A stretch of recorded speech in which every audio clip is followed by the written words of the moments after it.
მოკლედ ახლა უნდა გაგაცნოთ არაჩვეულებრივი 78 წლის ქალბატონი ლია, ასე რომ წამომყევით. გამარჯობა ქალბატონო ლია. როგორ ხართ? მოგაგენით. თქვენ როგორ ბრძანდებით? მეც კარგად, არაჩვეულებრივად გამოიყურებით. სტილობ. ამ მიკროფონს გაგიკეთებთ, ვიცი რომ ძალიან ბევრი გაქვთ მოსაყოლი. ხომ ასეა? მაშინ წამობრძანდით. დაბრძანდით? ცოტა იქითაც ვიყურო. კი, როგორც მოგეხერხებათ. ესეც ესე. აი ცოტა რომ მოვტრიალდეთ, სუოდნავ. სანამ დავიწყებთ, გეტყვით რომ ჩემს ჩაცმულობაზე ზრუნავს shopping room-ი და ძალიან დიდი მადლობა მათ და ასევე არ შემიძლია არ ავღნიშნო ჩემი ძალიან ლამაზი მეიქაპი, რომელიც ეკუთვნის ნათია ერგემლიძეს და ზურა აქაც ამოვანათოთ Instagram-ი და TikTok-ი ნათიასი. ასე რომ ძალიან დიდი მადლობა ჩემ მეიქაპ არტისტს.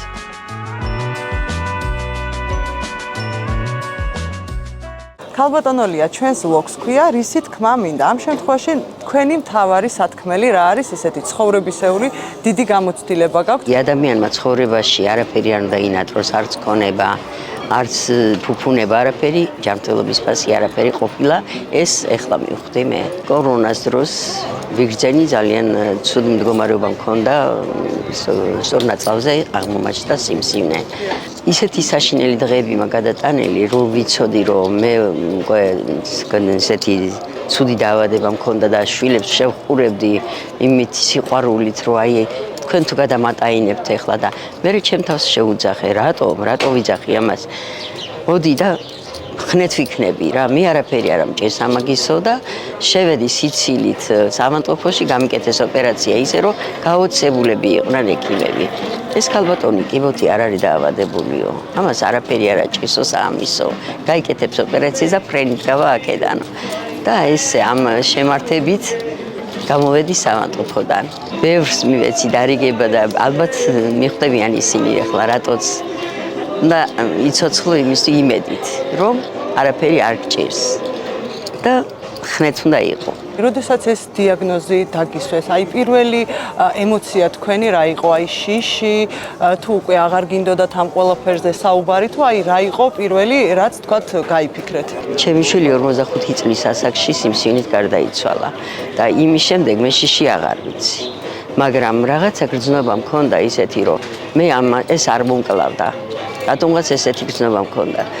და იმ შემართებით მივედი სამანტოფოში, რომ იქიდან ჯანმრთელი უნდა გამოვსულიყავი და მე მგონი ეგრეც არის დავამარცხე 1 წელია უკვე და რა ვიცი, შესანიშნავად ვგრძნობ თავს.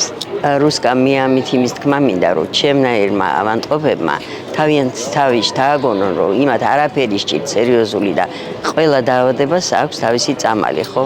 დაამარცხებენ ამ დაავადებას და ნუ ჩაიქნნენ ხელს ამ ცხოვრებაზე. იყვნენ ხნეთ. ყველა უნდა ვიყოთ უფლის მადლიერი, რომ აი მე მეორე შანსი მომცა, რომ ხელახლა დავიბადე, რასაც ქვია. მუშაობ და ოჯახს ვეხმარები და ვარ ბრწყინვალედ. ეს კიბო განაჩენი არ არის. ყველა ვისაც აქვს თვით დაჯერების უნარი, უნდა მიხვდეს იმას, რომ ეს არის ღვთის ნება.